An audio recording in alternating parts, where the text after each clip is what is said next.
সম্প্রতি সামাজিক যোগাযোগ মাধ্যমে দাবি উঠেছে 12 জুলাই 2038 সালে নাকি পৃথিবী ধ্বংস হয়ে যাবে। বিজ্ঞানীরা কি বলছেন, এটা কি সত্যি হবে নাকি নিছক একটি ভ্রান্ত ধারণা? আজকে এ বিষয়ে বিস্তারিত জানাবো।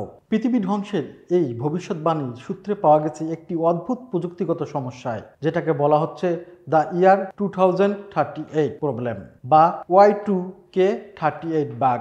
এই সমস্যা তৈরি হয় কম্পিউটারের সিস্টেম ও সার্ভার সময় গণনার একটি সীমাবদ্ধতার কারণে।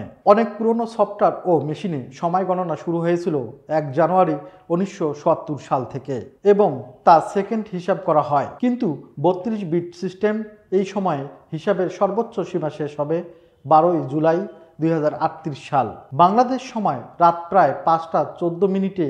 এই সময়ের পর অনেক কম্পিউটার সময় গণনা করতে পারবে না, ফলে সিস্টেম দেখা দিতে পারে ভয়াবহ ত্রুটি।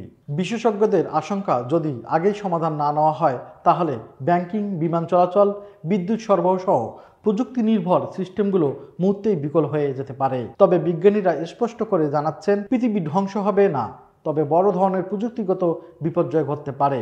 এমনকি অনেক দেশ এখন থেকেই Y2K38 সমস্যা সমাধানের কাজ শুরু করেছে, যেমন 64 বিট সিস্টেম রূপান্তর ও সময় গণনা পদ্ধতি আপডেট। তাহলে বলা যায় 12 জুলাই 2038 এ পৃথিবী নয়, বরং কিছু পুরনো কম্পিউটারই ধ্বংস হতে পারে। তবে প্রযুক্তি নির্ভর এই দুনিয়ায় ছোট একটি বাগও বড় বিপর্যয় ডেকে আনতে পারে, তাই এখন থেকে প্রস্তুত থাকা জরুরি। তাহলে ভয় নয়, সচেতনতা হোক আমাদের হাতিয়ার।